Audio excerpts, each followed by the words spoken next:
Alors, donc, je vais revenir sur ce lean management, le grand principe du lean management.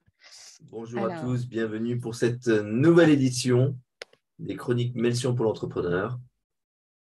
Tous les vendredis à 10h30, on va parler de sujets qui concernent les entrepreneurs. donc le principe, c'est que c'est une méthode de gestion de la production et de l'organisation du travail qui est née dans les usines automobiles de Toyota au Japon dans les années 50. Et ensuite, ça a été théorisé par les chercheurs du Massachusetts Institute of Technology qui ont fait un outil développé, dont on va pouvoir voir un peu les tenants et les aboutissants. Donc le principe, c'était à l'origine, le principe, c'était de réduire les process qui n'apportaient pas de valeur finale au produit, qui n'apportaient pas de valeur au produit final, plus exactement. Et donc cette démarche de long terme, elle s'intègre dans un processus d'amélioration continue. Et donc, on va voir quelles sont les différentes manières les différentes manières de travailler sur cette recherche d'amélioration continue.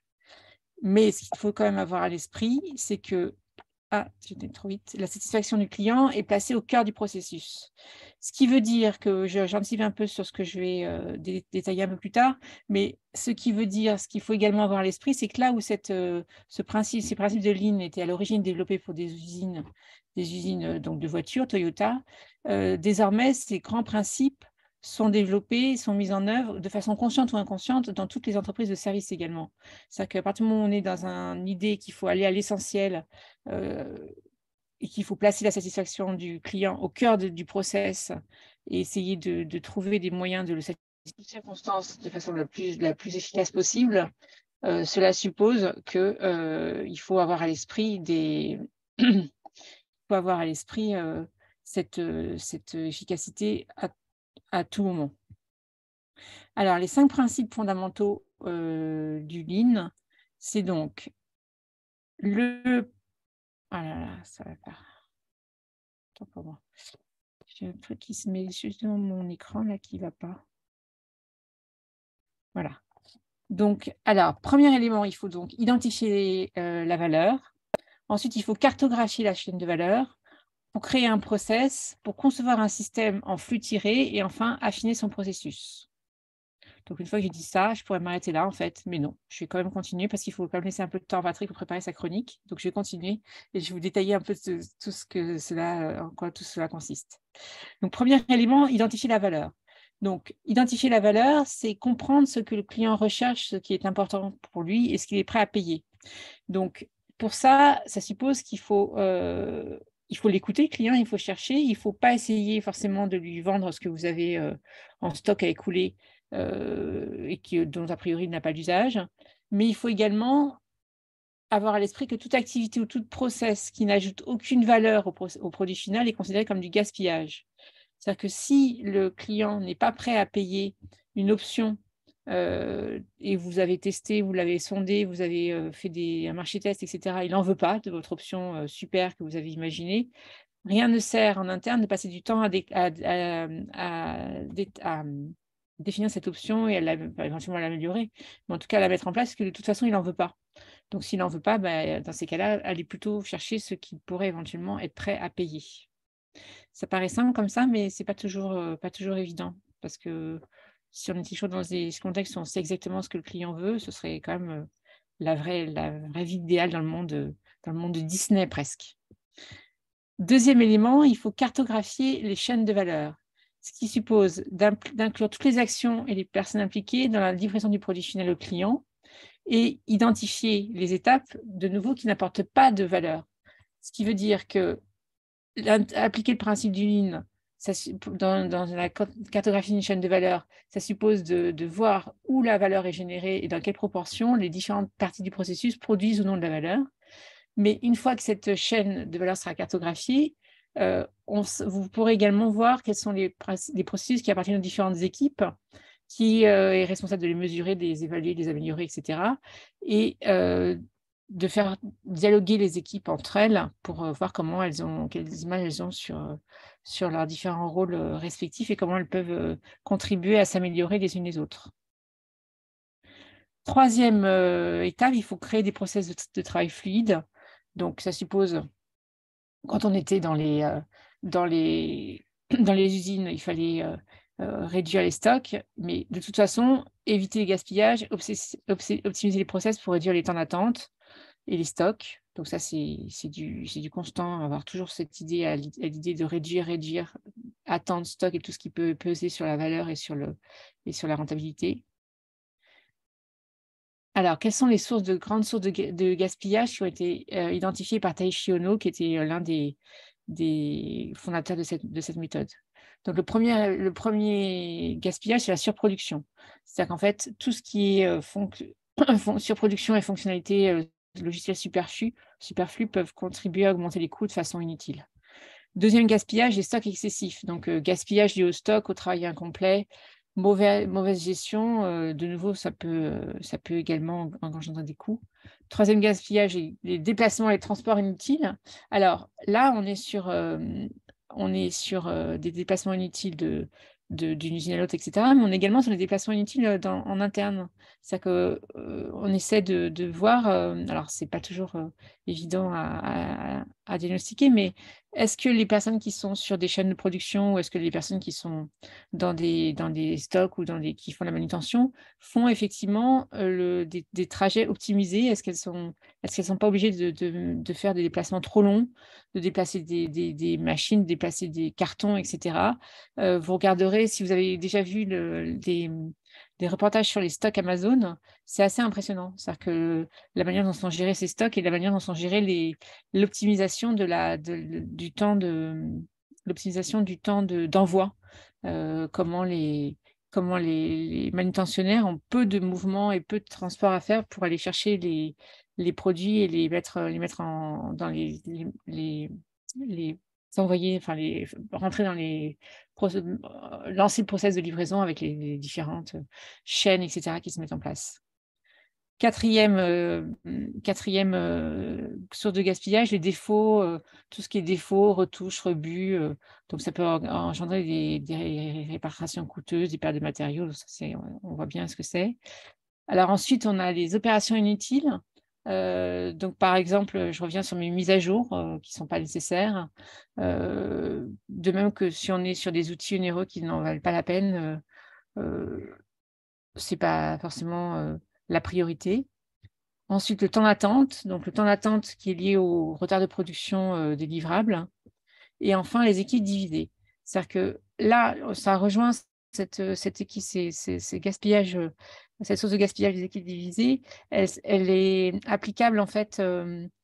Là, on rejoint un peu un défaut qui peut être applicable dans tous les types d'entreprises.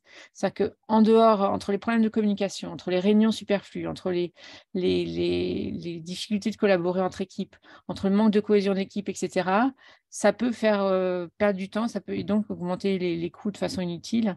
Et donc, il faut toujours avoir à l'esprit que équipe divisée égale perte d'énergie pour tout le monde et perte, donc, au final, source de gaspillage. Et donc là, on peut appliquer ça dans les entreprises de services. Et donc, tout cela, une fois qu'on a identifié tout ça, ça permet de concevoir un système en flux tiré, donc le pool anglais, ce qui veut dire qu'il faut produire en fonction de la demande et adapter la production aux besoins des clients pour éviter les stocks inutiles. Et enfin, affiner son processus. C'est qu'il faut rechercher en permanence des opportunités d'amélioration pour réduire les coûts, améliorer la qualité, augmenter la satisfaction des clients. C'est-à-dire que même lorsque vous avez l'impression que ça y est, vous avez cerné le process, vous êtes bon, tout va bien, etc. Non, ce n'est pas si simple.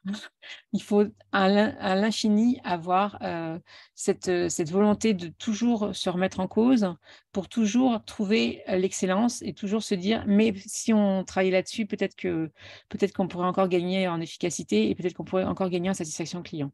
Donc là, ça implique de faire appel à l'ensemble des salariés, de faire appel à l'intelligence collective et d'avoir des salariés suffisamment impliqués pour contribuer au succès de la démarche et à l'atteinte des objectifs.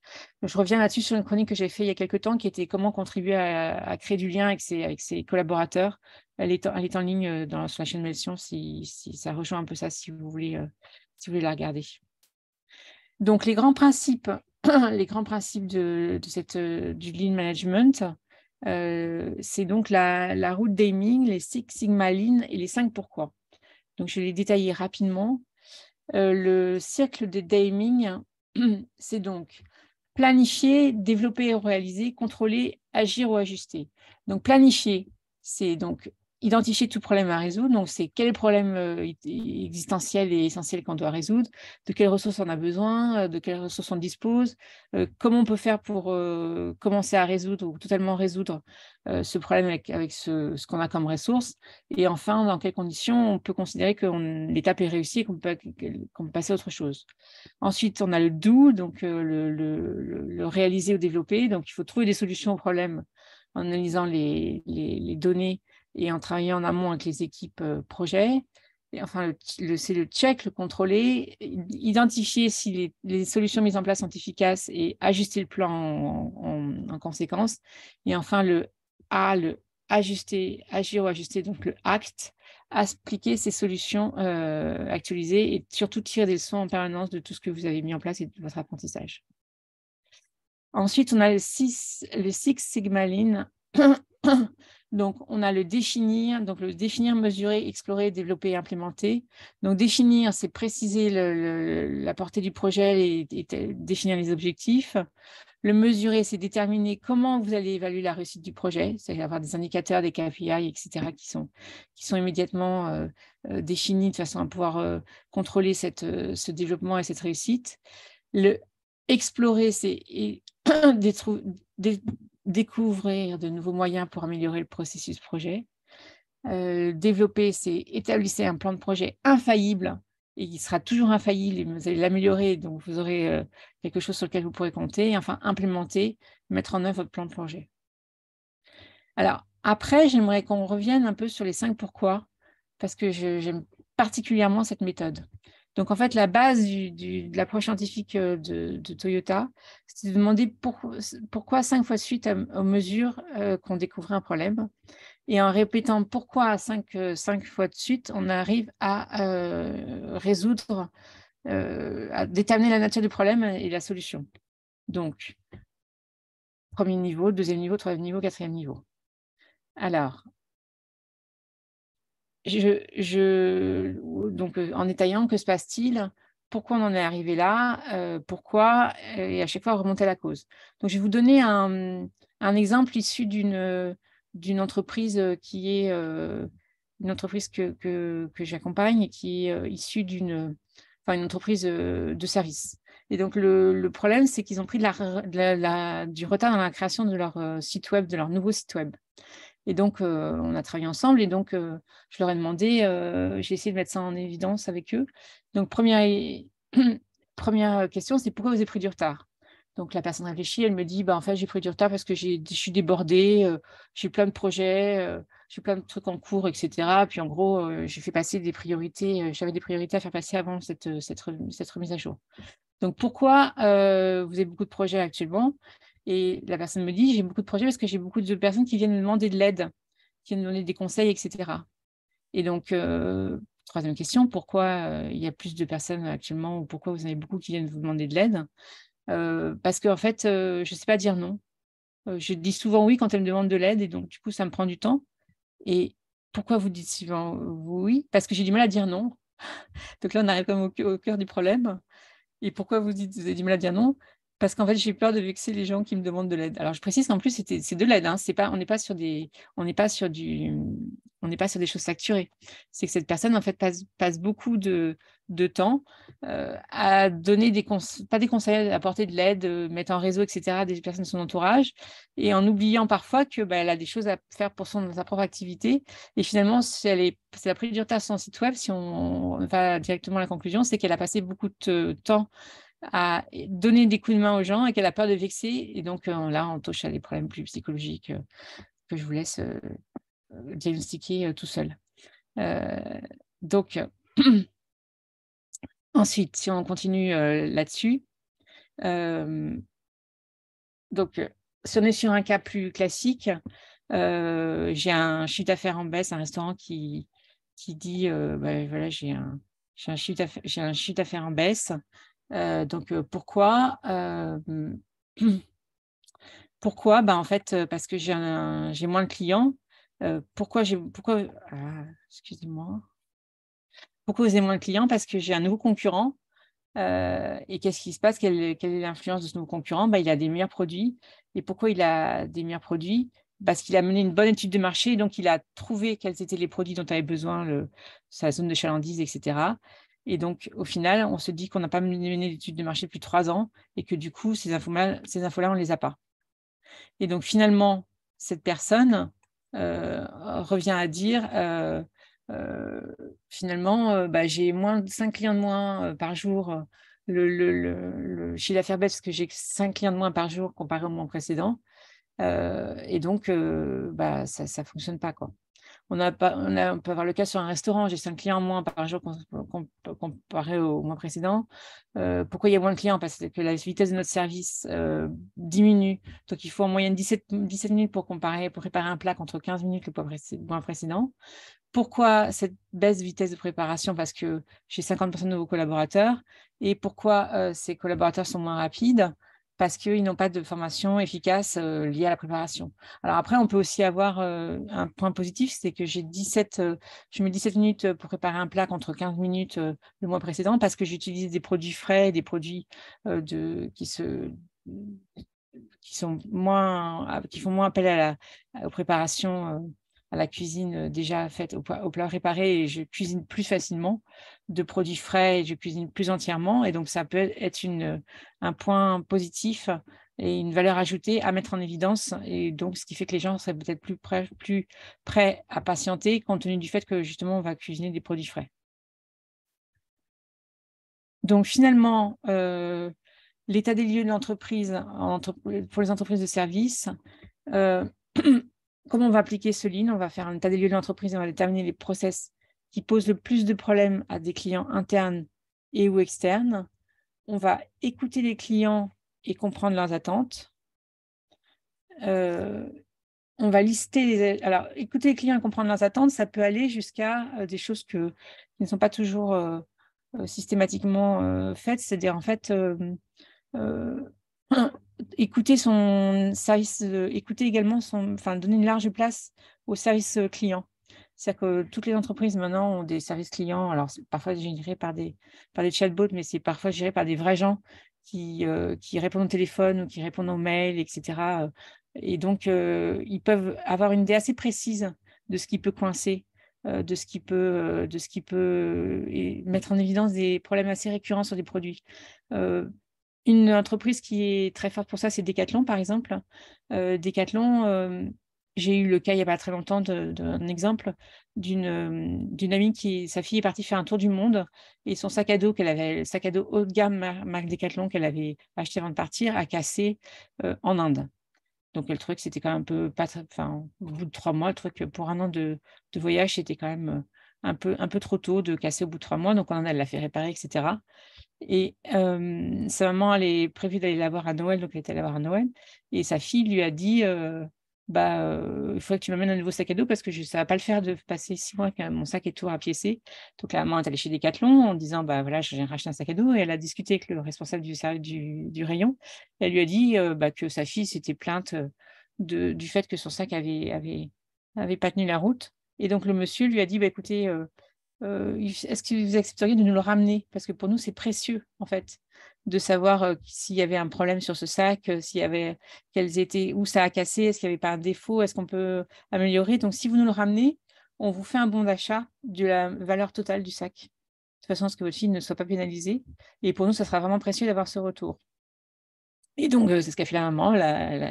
Elle a ramené le sac de sa fille Charlotte. Et donc, Decathlon l'a remerciée, lui a fait un bon d'achat et lui a en plus fait un autre cadeau complémentaire en lui disant que c'était vraiment précieux pour eux d'avoir des gens qui se donnaient la peine, qui ne se contentaient pas de dire j'ai eu un problème et je ne suis pas contente, mais des gens qui se donnaient la peine de ramener un produit, même si c'était un peu compliqué de ramener son sac de l'autre bout du monde, pour pouvoir les aider à améliorer le produit. Donc ensuite, il faut donc lister les améliorations potentielles et les prioriser.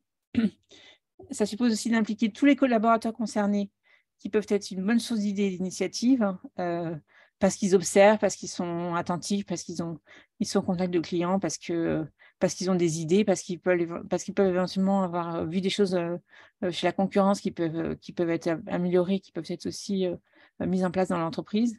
Et enfin, devenir une organisation apprenante. Voilà, donc j'en ai terminé. J'en ai terminé. Et donc, ce qui veut dire que je vais redonner la parole à Patrick.